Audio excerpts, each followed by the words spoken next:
어머니, 저희는 저희 방식대로 키우고 싶어요. 며느리 소연이 차갑게 내뱉은 그 말이 지금도 귓가에 맴돕니다. 평생 국밥 한 그릇에 정성을 담아 손님들을 대해온 저는 손자 준호를 위해 끓인 사골국물마저 거절당했습니다. 남편 없이 혼자 사는 게 외롭다고 손자 얼굴 자주 보라고 아들이 권해서 이사 온 지 석 달. 그런데 이게 무슨 일입니까? 제가 해주는 건 전부 잘못된 것이 되어버렸습니다. 용돈을 주면 경제교육을 망친다고 하고 맛있는 걸 해주면 저염식이 아니라고 합니다. 손자에게 자전거를 사주었더니 며느리는 물건이 아니라 체험을 선물하려 했는데 라며 실망한 표정을 지었습니다. 72년을 살아오며 이런 기분은 처음이었습니다. 제 정성이, 제 사랑이 오히려 방해가 되는 것 같았습니다. 그런데 그로부터 2달 뒤 며느리가 제 앞에서 눈물을 흘리며 말했습니다. 어머니, 제가 정말 미안해요. 도대체 우리 가족에게 무슨 일이 있었던 걸까요? 아들 도훈이가 전화를 걸어온 건 남편 제사를 지내고 한 달쯤 지났을 때였습니다. 엄마, 혼자 계시지 말고 우리 집 근처로 오세요. 준호도 매일 볼 수 있고 엄마도 외롭지 않으시잖아요. 도훈이는 제 외아들입니다. 시장에서 국밥집 하느라 변변히 챙겨주지도 못했는데 대기업에 들어가 반듯하게 자라주었습니다. 결혼도 잘했습니다. 며느리 소연이는 디자이너라고 했습니다. 첫 인사 때 단정하고 예의 바른 모습이 마음에 들었습니다. 손자 준호는 올해 초등학교에 입학했습니다. 영상통화로 볼 때마다 제 얼굴을 보고 할머니 하고 달려드는 모습이 어찌나 예쁘던지 화면을 만지작거리곤 했습니다. 그래, 이제 가게도 정리했으니 손자 곁에서 여생을 보내는 것도 나쁘지 않겠구나. 저는 40년을 살던 집을 정리하고 아들네 집에서 지하철로 2정거장 거리에 있는 작은 원룸을 얻었습니다. 이삿짐을 풀고 나니까 창밖으로 보이는 아파트 단지가 낯설면서도 설렜습니다. 이사한 다음 날 아들네 집을 처음 방문했습니다. 신발을 벗으며 초인종을 눌렀더니 준호가 문을 활짝 열어주었습니다. 할머니! 아이가 제 허리를 와락 껴안았습니다. 그 순간 이사 오길 잘했다는 생각이 들었습니다. 준호야, 할머니가 맛있는 거 해줄게. 뭐 먹고 싶어? 저는요, 치킨이요. 아이가 까르르 웃으며 말했습니다. 저도 웃음이 났습니다. 그때 안쪽에서 소연이가 나왔습니다. 어머니 오셨어요. 어서 들어오세요. 며느리는 환하게 웃으며 저를 맞이했습니다. 거실은 깔끔하게 정돈되어 있었고 아이 그림책이 예쁘게 꽂힌 책장이 보였습니다. 집이 참 예쁘구나. 소연이가 꾸몄지? 네, 제가 디자인 일 하다 보니까요. 어머니, 차 드릴게요. 며느리는 정갈하게 차를 내왔습니다. 찻잔도 예쁘고 찬물 온도도 딱 맞았습니다. 역시 젊은 사람들은 다르구나 싶었습니다. 그날 저녁 저는 아들네 식구들과 함께 밥을 먹었습니다. 소연이가 차린 밥상은 정갈했지만 양이 적고 간이 약했습니다. 준호가 반찬을 잘 안 먹고 국만 후루룩 마셨습니다. 아이가 밥을 잘 안 먹네. 입맛이 없나? 저는 마음속으로 걱정이 되었지만 첫날이니 참았습니다. 사흘 뒤 저는 시장에 가서 사골을 푹 꼬아 국밥을 끓였습니다. 예전에 손님들이 제일 좋아하던 바로 그 맛이었습니다. 국물이 뽀얗게 우러나오고 고기가 부드럽게 익었습니다. 김치도 제가 담근 걸로 챙기고 깍두기도 함께 싸서 아들네 집으로 향했습니다. 초인종을 눌렀더니 이번엔 소연이가 문을 열어주었습니다. 어머니, 갑자기 웬일이세요? 준호가 밥을 잘 안 먹는 것 같아서 국밥 끓였어. 애가 좋아할 거야. 저는 환하게 웃으며 국밥통을 내밀었습니다. 그런데 며느리 얼굴에 미소가 사라졌습니다. 어머니, 저희는 저염식으로 키우고 있어요. 사골 국물은 나트륨이 너무 많아서. 아니, 이게 무슨 소리야? 애들은 이런 거 먹어야 튼튼하게 크는 거지. 요즘은 달라요, 어머니. 소아과 선생님도 짜게 먹이지 말라고 하셨어요. 며느리는 조심스럽게 말했지만 제 가슴에는 뭔가 답답한 게 차올랐습니다. 내가 평생 이걸로 장사를 했는데 이게 나쁘다고? 그래도 한 번만 먹어보게 해봐. 할머니 정성인데. 어머니, 죄송해요. 준호 건강 때문에 지켜야 하는 원칙이라서요. 소연이는 정중하지만 단호하게 거절했습니다. 저는 무거운 국밥통을 들고 그냥 돌아서야 했습니다. 집으로 돌아오는 지하철 안에서 저는 멍하니 창밖만 바라봤습니다. 국밥통에서 아직도 김이 모락모락 올라왔습니다. 내 정성이 이렇게 거절당할 일인가? 가슴 한구석이 시렸습니다. 하지만 저는 곧 고개를 저었습니다. 아니야. 소연이도 아이 건강 생각해서 그런 거겠지. 내가 너무 예민한 건가? 집에 도착해 국밥을 냉장고에 넣으며 저는 혼자 중얼거렸습니다. 그래도 아까운데 이거. 그날 밤 저는 혼자 국밥을 데워 먹었습니다. 국물이 목으로 넘어갈 때 왠지 모르게 눈시울이 뜨거워졌습니다. 그 일이 있고 나서 일주일쯤 지났을 때 준호 생일이 다가왔습니다. 8살, 초등학교 입학하고 처음 맞는 생일이었습니다. 손자 생일인데 할머니가 뭘 해줘야지. 저는 며칠을 고민했습니다. 국밥은 안 된다고 했으니 이번엔 다른 걸로 손자 마음을 기쁘게 해주고 싶었습니다. 백화점을 돌아다니다가 아이들 자전거 코너에 멈춰섰습니다. 빨간색 자전거가 햇빛을 받아 반짝이고 있었습니다. 준우가 예전에 자전거 갖고 싶다고 했지. 가격표를 보니 28만 원이었습니다. 적은 돈은 아니었지만 손자 생일인데 이 정도는 할 수 있다고 생각했습니다. 저는 카드를 꺼내 자전거를 샀습니다. 생일 당일 저는 자전거에 커다란 리본을 달아 아들네 집 앞에 가져다 놓았습니다. 초인종을 누르자 준호가 달려나왔습니다. 할머니, 와, 자전거다. 아이 얼굴이 환하게 밝아졌습니다. 제 마음도 덩달아 기뻤습니다. 이게 바로 할머니 노릇 아니겠습니까? 준호야, 생일 축하해. 할머니가 사준 거야. 엄마, 자전거래요. 준호가 안쪽을 향해 소리를 쳤습니다. 잠시 후 소연이가 나왔습니다. 그런데 얼굴이 밝지 않았습니다. 어머니, 이거 사신 거예요? 오, 생일 선물이야. 애가 갖고 싶어 했잖아. 어머니, 저희는 준호 생일에 체험학습 선물을 준비했어요. 과학관 연관 회원권이랑 요리교실 수강권이요.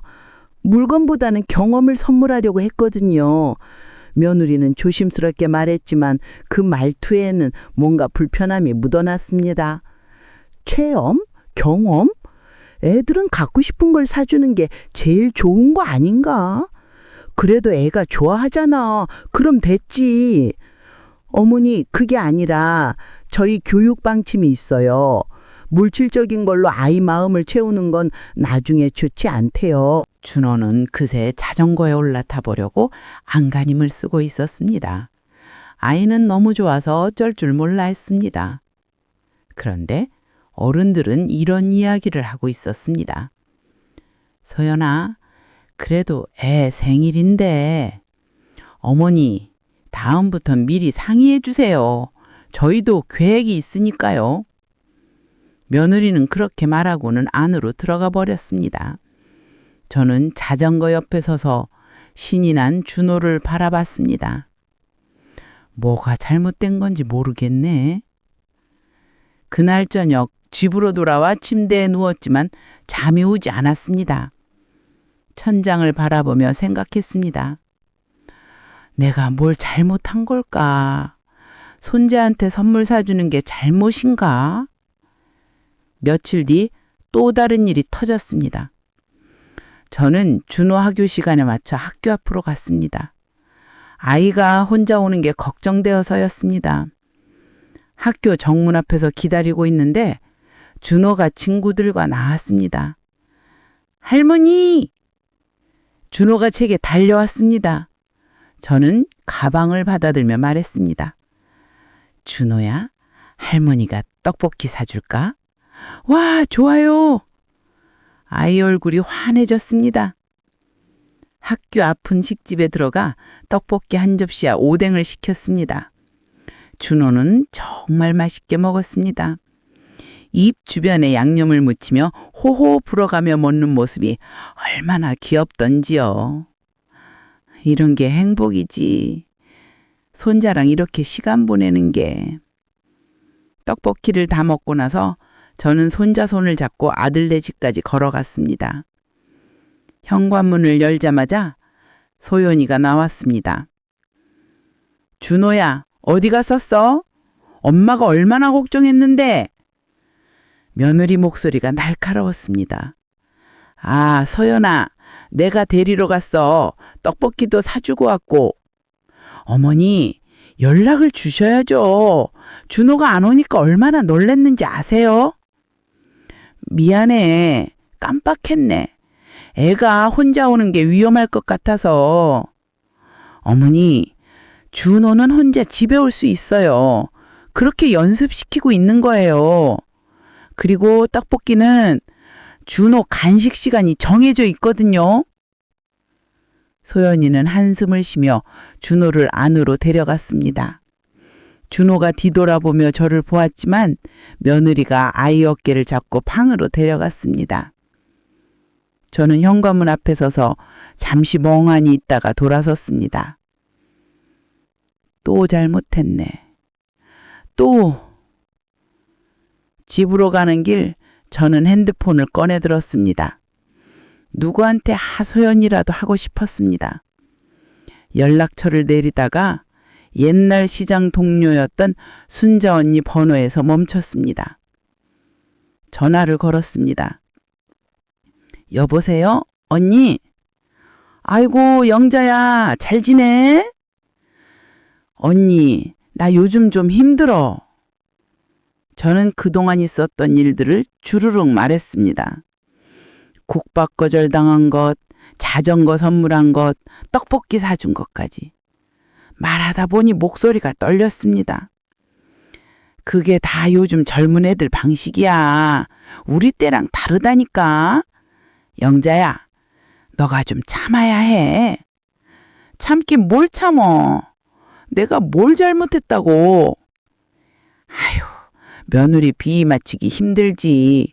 그래도 손자 보려면 참아야지 뭐. 순자 언니 말에 위로가 되기는커녕 더 답답했습니다. 참으라고? 내가 뭘 참어. 전화를 끊으니 가슴속에 뭔가 응어리가 맺히는 것 같았습니다. 저는 집으로 들어가 창밖을 바라봤습니다. 손자 보려고 왔는데 손자를 볼 때마다 눈치를 봐야 한다니 이게 맞는 건가 싶었습니다. 그날 이후로 저는 아들네 집에 가는 횟수를 줄였습니다. 가면 또 뭘 잘못할까봐 며느리 눈치를 보게 되었습니다. 이게 뭐 하는 짓인가 싶네. 혼자 있는 시간이 많아지니 생각도 많아졌습니다.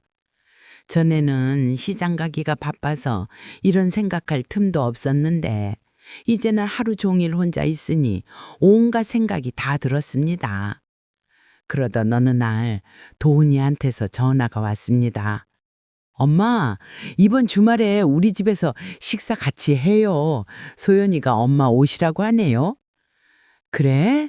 알았다. 저는 대답은 했지만 마음이 무거웠습니다. 며느리가 저를 부른다는 게 왠지 불안했습니다. 무슨 이야기를 또 하려는 걸까? 주말이 되었습니다. 저는 빈손으로 가기 뭐해서 과일이라도 사가려고 마트에 들렀습니다. 과일 코너를 둘러보다가 준호가 좋아하는 딸기를 담았습니다. 그러다 문득 생각했습니다. 이것도 괜찮은 건가?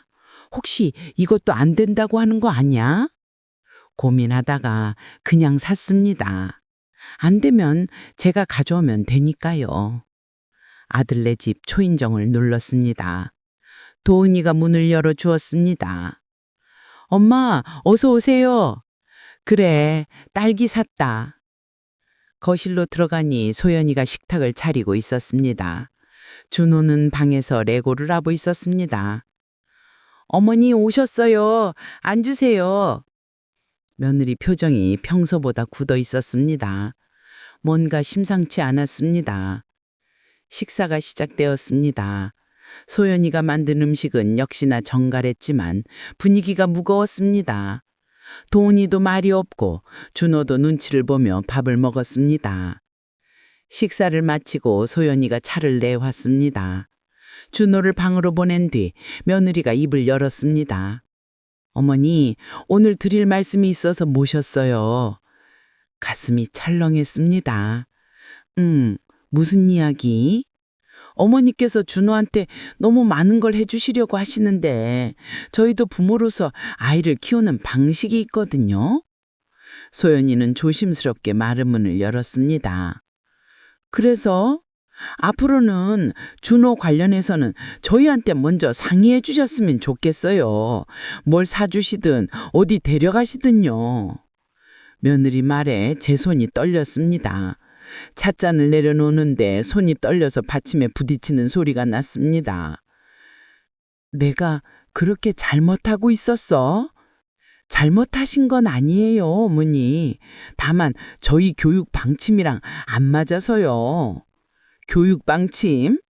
할머니가 손자한테 밥 해주고 선물 사주는 게 교육 방침에 안 맞다고? 제 목소리가 커졌습니다. 도은이가 끼어들었습니다. 엄마, 소연이 말이 이해가 되시죠? 요즘 육아는 예전이랑 달라요. 다르긴 뭐가 달라? 애들은 사랑 주면서 키우는 거지.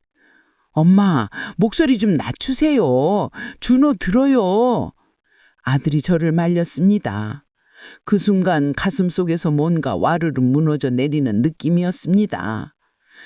내가 지금 내 새끼한테 혼나고 있는 건가? 어머니, 화내지 마세요. 저도 어머님 마음은 이해해요. 하지만 준호는 제 아들이에요.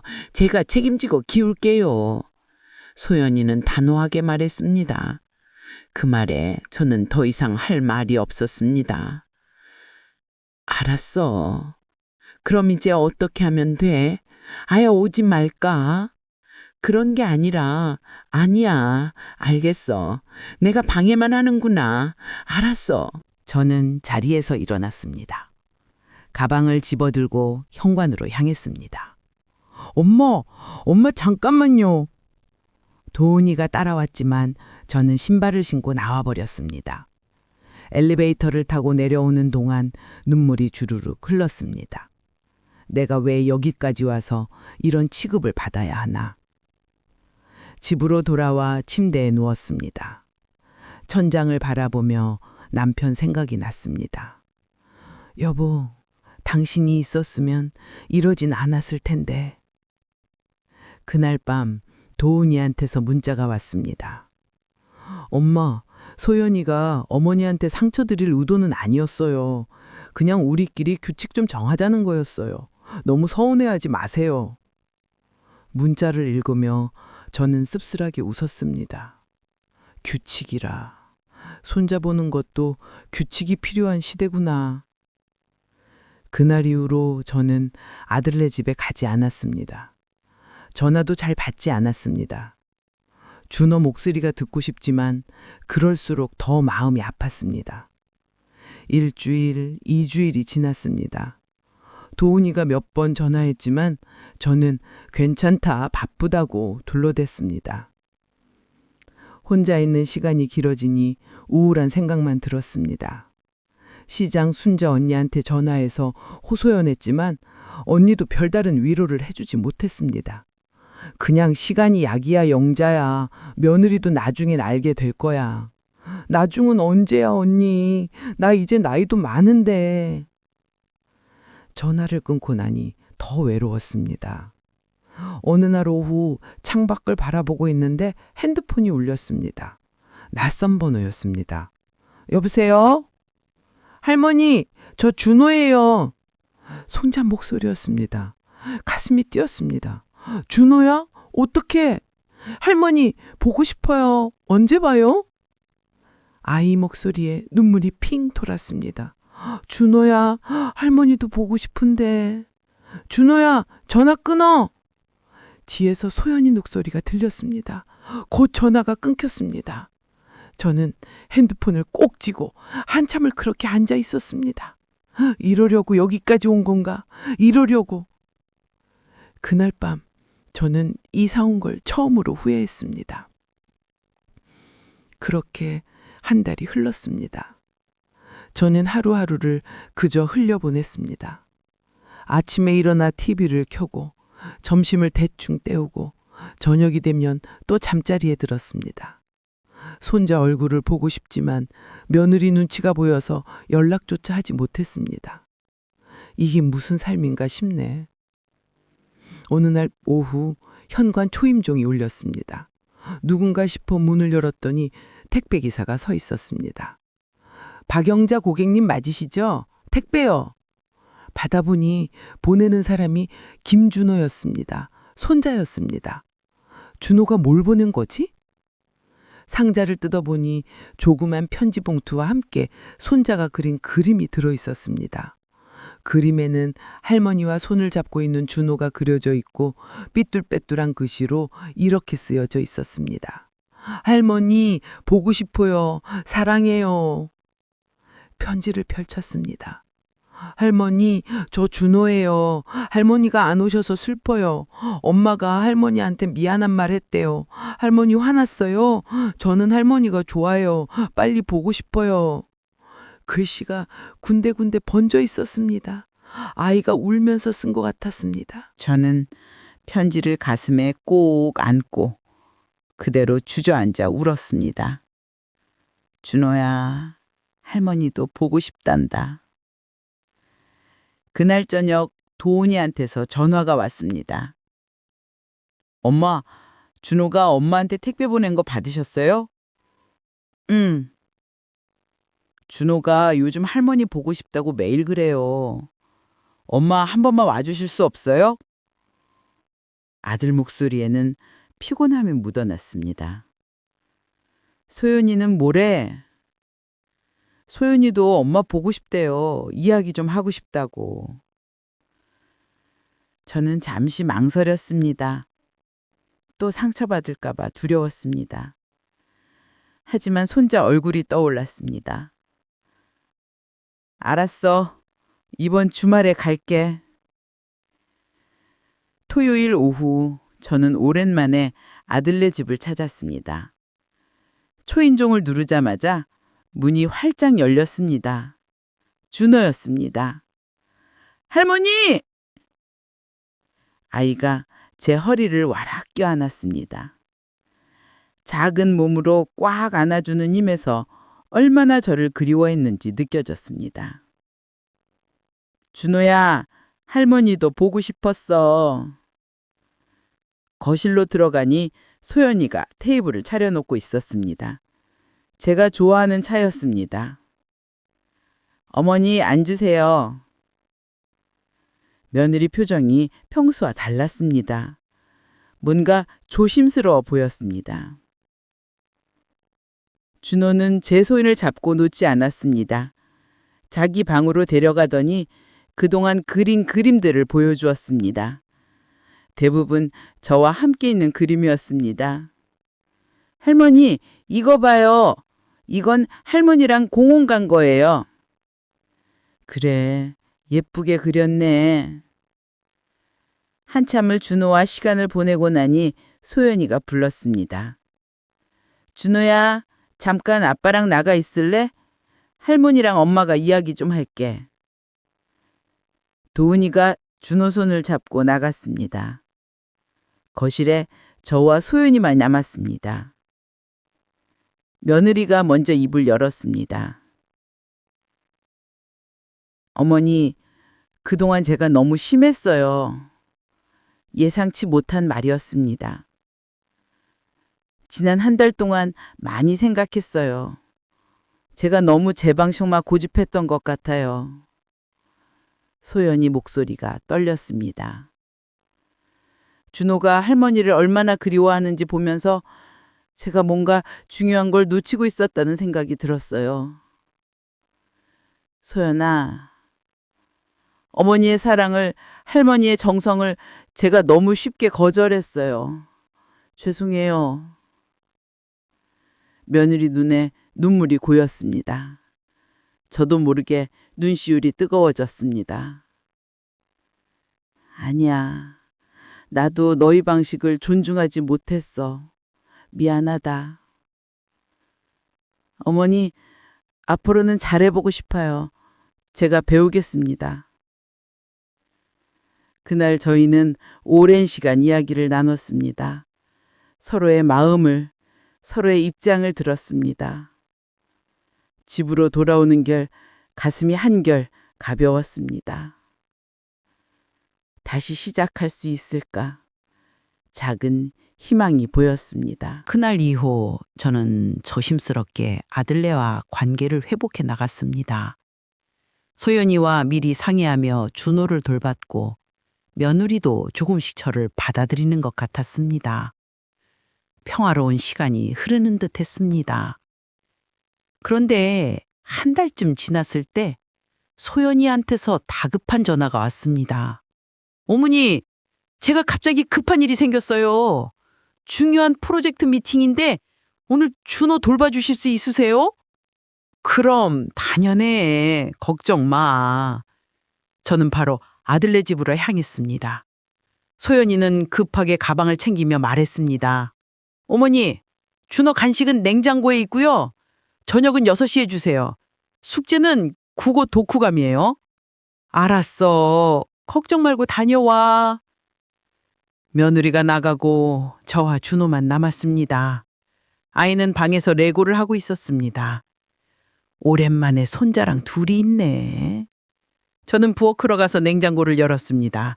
소윤이가 만들어둔 간식이 있었지만 양이 적어 보였습니다. 애가 이것만 먹으면 배고프겠는걸? 마침 집에 가져온 호두과자가 있었습니다. 제가 좋아하는 빵집에서 산 것이었습니다. 준호야, 할머니가 맛있는 거 사왔는데 먹을래? 네? 뭔데요? 호두과자야. 준호 얼굴이 환해졌습니다. 아이는 호두과자를 맛있게 먹었습니다. 1개, 2개, 3개째 먹으려 할 때 저는 말렸습니다. 준호야, 이제 그만 먹어. 저녁 못 먹겠다. 네, 할머니. 그날 저녁 준호와 저는 함께 저녁을 먹고 숙제도 도왔습니다. 아이가 쓴 독후감을 읽어주는데 얼마나 기특하던지요. 할머니, 잘 썼어요? 그럼 우리 준호 최고야. 8시쯤 소연이가 돌아왔습니다. 어머니 고생하셨어요. 준호 잘 있었어요? 응, 잘 놀았어. 숙제도 다 했고. 그런데 그날 밤 10시쯤 도훈이한테서 전화가 왔습니다. 엄마, 준호가 배 아프다고 하는데 혹시 뭐 먹였어요? 응? 저녁 먹였는데 간식으로 호두과자 줬어. 호두과자요? 몇 개나요? 2-3개 먹었을 거야? 왜? 전화기 너머로 한숨소리가 들렸습니다. 엄마, 준호가 견과류 알레르기 있어요. 심하진 않지만 배 아프고 두드러기 나요. 머리를 망치로 맞은 것 같았습니다. 뭐? 그런 줄 몰랐어. 엄마, 예전에 말씀드렸잖아요. 내가 깜빡했나 봐. 미안해. 준호 괜찮아? 약 먹였어요. 괜찮을 거예요. 엄마, 다음부턴 조심해 주세요. 전화를 끊고 나니 온몸에 힘이 빠졌습니다. 내가 손자를 아프게 했어. 그날 밤 잠을 이루지 못했습니다. 준호 얼굴이 자꾸만 떠올랐습니다. 다음 날 아침 소연이한테서 문자가 왔습니다. 어머니, 준호는 괜찮아요. 걱정 마세요. 하지만 저는 괜찮지 않았습니다. 죄책감에 짓눌렸습니다. 며칠 뒤 저는 용기를 내서 아들네 집을 가졌습니다. 준호를 직접 보고 싶었습니다. 초인종을 눌렀더니 소연이가 문을 열었습니다. 어머니, 준호 보러 왔어. 괜찮아졌어? 네, 괜찮아요. 들어오세요. 거실로 들어가니 준호가 소파에 앉아 책을 보고 있었습니다. 팔에 붉은 자국이 희미하게 남아 있었습니다. 할머니! 준호가 달려왔습니다. 저는 아이를 꼭 안았습니다. 준호야, 할머니가 미안해. 아프게 해서. 괜찮아요, 할머니. 이제 안 아파요. 아이는 환하게 웃었지만 제 가슴은 무거웠습니다. 소연이가 차를 내왔습니다. 우리는 조용히 마주 앉았습니다. 어머니, 괜찮아요. 실수해요. 미안해, 소연아. 내가 조심했어야 했는데. 어머니께서 일부러 그러신 건 아니잖아요. 며느리는 저를 위로했지만 저는 스스로를 용서할 수 없었습니다. 그날 이후 저는 또다시 아들네 집에 가기가 두려워졌습니다. 내가 또 실수하면 어쩌지? 준호를 다치게 하면 어쩌지? 겨우 회복된 관계가 다시 흔들리는 것 같았습니다. 밤마다 잠들지 못하고 천장만 바라봤습니다. 나 같은 할머니는 없는 게 나은 건가? 어둠 속에서 그런 생각이 자꾸만 들었습니다. 그렇게 일주일이 지났습니다. 저는 집에만 틀어박혀 지냈습니다. 도훈이가 몇 번 전화했지만 괜찮다고만 대답했습니다. 준호 목소리가 듣고 싶었지만 또 실수할까봐 무서웠습니다. 차라리 멀리 떨어져 있는 게 나을지도 몰라. 그런 생각까지 들었습니다. 이사 오기 전 살던 집이 그리웠습니다. 시장 가게, 단골 손님들, 그 익숙한 일상이. 어느 날 오후 현관문을 두드리는 소리가 들렸습니다. 초인종도 아니고 그냥 문을 두드리는 소리였습니다. 누구지? 문을 열었더니 준호가 서 있었습니다. 혼자였습니다. 할머니! 준호야, 너 혼자 어떻게 왔어? 엄마가 할머니 주소 알려줬어요. 지하철 타고 왔어요. 8살짜리 아이가 혼자 지하철을 타고 왔다니 가슴이 철렁했습니다. 엄마는 알아? 네가 여기 온 거? 응, 엄마가 보냈어요. 준호는 배낭에서 무언가를 꺼냈습니다. 편지 봉투였습니다. 엄마가 이거 드리래요. 저는 떨리는 손으로 편지를 받았습니다. 소연이의 글씨였습니다. 어머니께. 준호를 어머니께 보냅니다. 무섭고 떨리지만 이게 맞는 일 같아서요. 지난 며칠 동안 많이 생각했습니다. 제가 너무 완벽하려고 했던 것 같아요. 아이에게도, 어머니께도, 저 자신에게도. 어머니께서 호두과자 일로 자책하시는 걸 알고 있어요. 하지만 어머니, 그건 그냥 실수예요. 엄마인 저도 수없이 실수해요. 준호한테 알레르기 있는 거 까먹고 새우 먹인 적도 있고 아이 옷 잘못 입혀서 감기 걸린 적도 있어요. 완벽한 엄마도 완벽한 할머니도 없어요. 우리 모두 그냥 최선을 다하며 배워가는 거예요. 어머니, 이제 준우를 어머니께 맡기고 싶어요. 제 교육 방침도 제 원칙도 내려놓을게요. 어머니의 지혜를, 어머니의 사랑을 믿겠습니다. 준호는 오늘 어머니 댁에서 자고 내일 보내주세요. 준호가 제일 먹고 싶어 하는 걸 해주세요. 어머니가 해주고 싶은 대로요. 사랑합니다, 어머니. 며느리 서연 올림. 편지를 읽으며 눈물이 주르륵 흘렀습니다. 할머니, 왜 울어요? 준호가 제 손을 잡았습니다. 아니야, 할머니 안 울어. 준호야, 배고프지? 네. 뭐 먹고 싶어?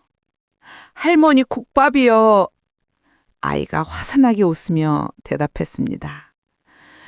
국밥. 그래, 국밥. 저는 오랜만에 활기를 되찾았습니다. 냉장고를 열고 재료를 꺼냈습니다. 냉동실에 얼려둔 사골이 있었습니다. 압력솥에 넣고 푹 끓였습니다. 국물이 보글보글 끓는 소리, 구수한 냄새가 집안을 가득 태웠습니다. 준호는 예 옆에 앉아 신기한 듯 지켜봤습니다. 할머니, 냄새 좋아요. 그치? 조금만 기다려. 금방 됐어. 1시간쯤 지나서 국밥이 완성됐습니다. 뽀얀 국물에 고기를 듬뿍 넣고 파를 송송 썰어 올렸습니다. 밥을 말아서 준호 앞에 내놨습니다. 자, 우리 준호 먹어봐. 준호가 숟가락으로 국물을 떠서 호 불며 먹었습니다. 그리고는 눈이 휘둥그레졌습니다.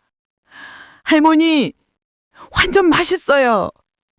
그래, 천천히 먹어. 준호는 그 큰 국밥 한 그릇을 뚝딱 비웠습니다. 아이가 밥을 맛있게 먹는 모습을 보니 가슴이 벅찼습니다. 이거였어. 이게 할머니 역할이었어. 저녁을 먹고 준호와 함께 태기를 봤습니다. 아이가 제 무릎에 기대어 스르르 잠이 들었습니다. 작은 손을 꼭 쥐고 자는 모습이 얼마나 예쁘던지요. 이 아이를 지켜줘야지. 내가 할 수 있는 만큼. 그날 밤 준호를 제 침대에 누이고 저는 옆에 누워 아이를 바라봤습니다. 새근새근 숨 쉬는 소리가 들렸습니다. 오랜만에 마음이 편안했습니다. 다음 날 아침 준호를 데리고 아들네 집으로 갔습니다. 초인종을 누르자 소연이가 문을 열었습니다. 어머니, 소연아, 우리는 한참 동안 말 없이 서로를 바라봤습니다. 그리고 소연이가 먼저 다가와 저를 껴안았습니다. 어머니, 감사합니다.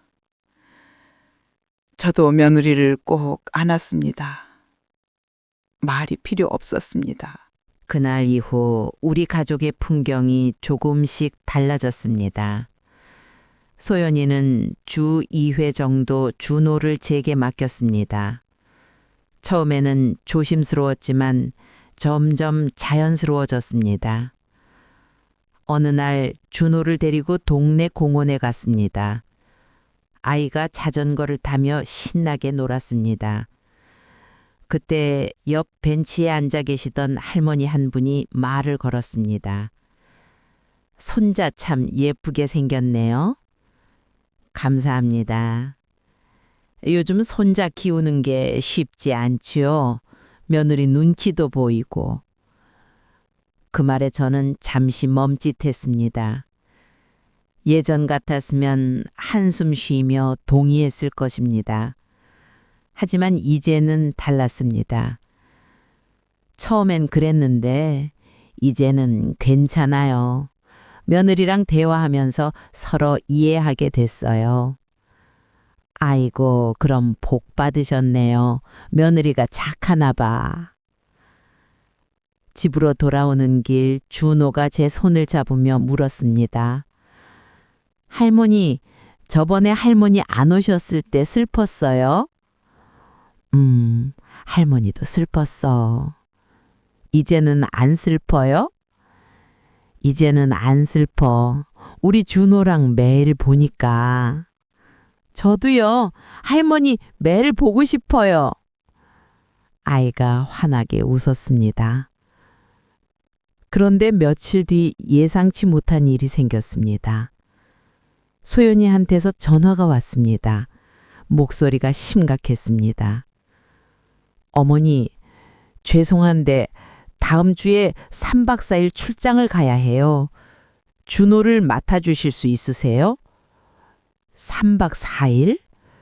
그럼 도훈이는? 도훈이도 같은 프로젝트예요. 둘이 함께 가야 해요. 저는 잠시 망설였습니다. 며칠씩 손자를 돌보는 건 처음이었습니다. 그럼 학교는 어떻게 하고? 등하교만 챙겨주시면 돼요. 어머니 댁에서 재워주세요. 준호 짐은 제가 다 챙겨둘게요. 할 수 있을까? 불안했지만 거절할 수 없었습니다. 알았어. 걱정 말고 다녀와. 출장 전날 소연이가 큰 가방을 들고 왔습니다. 어머니, 준호 옷이랑 학용품이에요. 여기 종이에 시간표랑 주의사항 적어두었어요. 메모지를 받아보니 빽빽하게 글씨가 적혀 있었습니다. 준호 아침 7시 기상, 아침 식사는 가볍게, 학교 8시 20분까지, 하교 2시 반, 간식은 과일 위주로, 숙제 확인, 저녁 6시, 취침 9시. 소연아, 이거 다 지켜야 해? 소연이가 미소 지었습니다. 아니에요, 어머니. 그냥 참고만 하세요. 어머니 스타일대로 해주세요. 정말? 네, 이제 믿어요, 어머니. 그 말에 가슴이 뭉클했습니다. 다음 날부터 3박 4일이 시작됐습니다. 첫날 준호를 학교에 데려다 주고 나니 시간이 많이 남았습니다. 집에서 청소를 하다가 문득 생각했습니다. 저녁에 뭘 해줄까? 냉장고를 열어보니 서연이가 준비해둔 재료들이 있었습니다. 하지만 저는 제가 잘하는 음식을 해주고 싶었습니다. 마트에 가서 재료를 샀습니다. 돼지고기, 김치, 두부. 김치찌개를 끓이기로 했습니다. 준호를 학교에서 데려와 간식을 주고 숙제를 도왔습니다. 아이가 국어 문제를 풀다가 물었습니다. 할머니, 가족이 뭐예요? 가족? 가족은 말이야, 함께 사는 사람들이지. 그럼 할머니도 우리 가족이에요?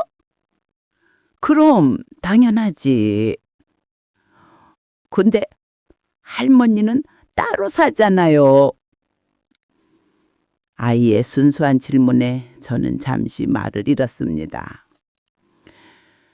준호야, 가족은 꼭 같은 집에 살지 않아도 돼.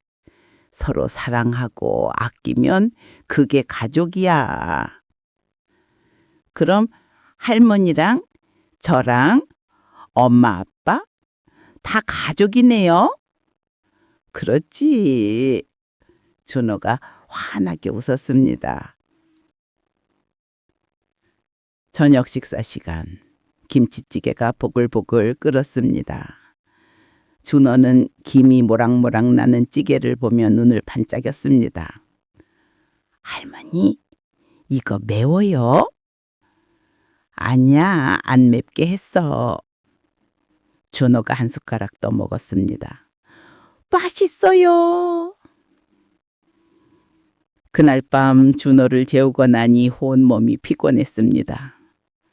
하지만 이상하게 기분이 좋았습니다. 이게 진짜 할머니 노릇이구나. 3박 4일이 어떻게 지나갔는지 모를 정도로 바쁘게 보냈습니다. 매일 학교 데려다주고 숙제 봐주고 밥 해주고 재우고 힘들었지만 행복했습니다. 마지막 날 도훈이와 소연이가 돌아왔습니다. 엄마! 준호가 달려가 소연이를 껴안았습니다. 어머니, 고생 많으셨어요. 준호 어땠어요? 잘 지냈어. 걱정하지 마. 소연이가 집안을 둘러보았습니다. 그리고 웃었습니다. 어머니, 김치찌개 끓이셨어요? 냄새가 아직도 나네요. 준호가 좋아하더라. 다행이다. 어머니, 정말 감사해요. 며느리가 제 손을 꼭 잡았습니다. 그날 저녁 집으로 돌아오며 생각했습니다. 우리 이제 진짜 가족이 되어가는구나. 가슴이 따뜻했습니다. 그 일이 있고 난 뒤 계절이 바뀌었습니다. 이제 저는 일주일에 서너 번 아들네 집을 드나들었습니다. 소연이도 편하게 저를 부르고 저도 며느리에게 이것저것 물어보며 배웠습니다. 어느 날 소연이가 제게 물었습니다. 어머니, 다음 주 토요일에 준호 학교에서 가족요리 대회가 있대요. 같이 나가실래요? 가족요리 대회? 네, 할머니랑 손자가 함께 음식을 만드는 거래요. 저는 심사위원으로 참여하고요. 저는 잠시 망설였습니다.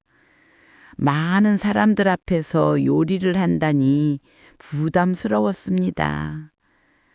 나 같은 사람이 나가도 돼? 어머니, 평생 국밥집 하셨잖아요. 어머니만큼 요리 잘하시는 분이 어딨어요? 소연이의 말에 용기가 났습니다. 그래, 해보자, 우리 준호랑. 대회 당일 학교 강당은 가족들로 가득했습니다. 할머니와 손자, 엄마와 아들, 아빠와 딸, 다양한 가족의 모습이 있었습니다. 준호가 제 손을 꼭 잡으며 말했습니다. 할머니, 떨려요. 괜찮아. 우리 준호, 할머니가 있잖아. 주어진 재료는 간단했습니다. 쌀, 계란, 김치, 야채. 30분 안에 요리를 완성해야 했습니다. 뭘 만들지? 저는 재료를 보며 생각했습니다. 그리고 결정했습니다. 준호야, 우리 김치볶음밥 만들자. 네, 할머니. 준호는 제가 시키는 대로 야채를 씻고 계란을 풀었습니다. 저는 김치를 썰고 밥을 볶았습니다. 손에 익은 동작들이었습니다. 수십 년간 가게에서 해왔던 그 손놀림이었습니다. 볶음밥이 지글지글 소리를 내며 익어갔습니다. 마지막으로 계란을 둥글게 붙여서 볶음밥 위에 올렸습니다. 준호야, 파 좀 뿌려볼래? 네. 준호가 조심스럽게 파를 뿌렸습니다. 완성이었습니다. 다른 팀들도 하나씩 요리를 완성했습니다. 예쁘게 플레이팅된 음식들, 화려한 장식들. 저희 김치볶음밥은 소박해 보였습니다. 괜히 나왔나? 그런 생각이 들었습니다. 심사가 시작됐습니다. 심사위원들이 각 팀의 음식을 맛보며 다녔습니다. 소연이도 그중 한 명이었습니다. 소연이가 저희 볶음밥을 한 숟가락 떠먹었습니다. 그리고 눈이 커졌습니다. 이거 정말 맛있어요. 다른 심사위원들도 하나씩 맛을 봤습니다. 와, 이 맛 보여요. 김치 간이 딱 맞네요. 계란도 부드럽고 밥알이 살아있어요. 심사가 끝나고 결과 발표 시간이 왔습니다. 3등은 5번 팀. 박수 소리가 울렸습니다. 2등은 12번 팀. 또 박수가 쏟아졌습니다. 그리고 1등은 저는 긴장하지 않았습니다. 그냥 준호와 함께한 시간이 즐거웠으니까요. 7번 팀 김준호 어린이와 박영자 할머니. 순간 귓가가 멍했습니다. 할머니, 우리 1등이래요. 준호가 펄쩍 뛰며 저를 껴안았습니다. 강당 안에 박수가 터져 나왔습니다. 시상대에 올라가 상장을 받는데 눈물이 핑 돌았습니다. 이 나이에 상을 받게 될 줄은 몰랐습니다. 무대 아래에서 소연이가 환하게 웃으며 박수를 쳤습니다. 도은이도 엄지를 치켜 세웠습니다. 이게 가족이구나. 시상식이 끝나고 집으로 돌아오는 길이었습니다. 준호가 제 손을 잡으며 말했습니다. 할머니, 저 너무 행복해요. 할머니도 행복해, 준호야. 할머니, 우리 집에서 같이 살면 안 돼요? 준호의 잡다란 제안에 저는 멈춰섰습니다. 소연이가 웃으며 말했습니다. 어머니, 사실 저희도 그 이야기를 하려고 했어요. 어머니 방 하나 마련해 드릴게요. 우리 같이 살아요. 소연아. 어머니, 이제 진짜 가족처럼 살고 싶어요. 매일 얼굴 보면서요. 도은이도 거들었습니다. 엄마, 저희랑 같이 사세요. 준호도 좋아하고 소연이도 원하고 저도 그게 좋겠어요. 저는 세 사람을 번갈아 보았습니다. 손자의 빛나는 눈, 며느리의 따뜻한 비소, 아들의 간절한 표정. 한때는 짐이 될까봐, 방해가 될까봐 두려워했습니다. 제 사랑이 거부당할까봐 움츠러들었습니다. 하지만 이제는 알았습니다. 가족이란 완벽해서 만들어지는 게 아니라는 것을. 서로의 다름을 인정하고 조금씩 맞춰가며 함께 배워가는 것이라는 걸. 그래, 같이 살자. 제 대답에 준호가 환호성을 질렀습니다. 와, 할머니랑 같이 산다. 소연이가 제 손을 꼭 잡았습니다.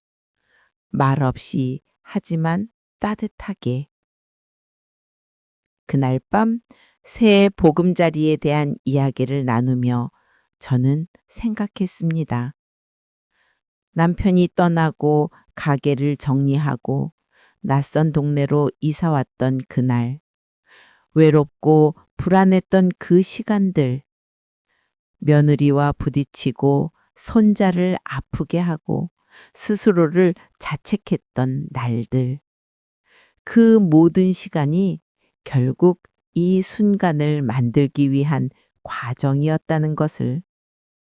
창밖으로 보이는 아파트 단지의 불빛들이 따뜻하게 느껴졌습니다. 처음 이사 왔을 때는 낯설기만 했던 그 풍경이 이제는 집처럼 편안했습니다. 손자는 제 품에서 잠들어 있었고 며느리는 부엌에서 다음 날 아침 준비를 하고 있었습니다. 아들은 소파에 앉아 미소 짓고 있었습니다. 이게 바로 행복이구나. 72년을 살아오며 이제야 진짜 가족의 의미를 깨달았습니다. 완벽하지 않아도 괜찮습니다. 때론 부딪히고 때론 상처받아도 괜찮습니다. 다시 일어서서 다시 손을 잡고 다시 함께 걸어가면 되니까요. 저는 잠든 준호의 머리를 쓰다듬으며 작게 속삭였습니다. 할머니도 사랑한다. 준호야, 우리 오래오래 함께 있자. 긴 이야기 끝까지 들어주셔서 진심으로 감사합니다. 제 이야기가 여러분 마음에 조금이나마 위로가 되었기를 바랍니다. 가족이란 완벽하지 않아도 때론 서로 부딪혀도 결국 사랑으로 하나가 되어가는 것 같습니다. 혹시 이 이야기가 마음에 드셨다면 구독과 좋아요 부탁드립니다.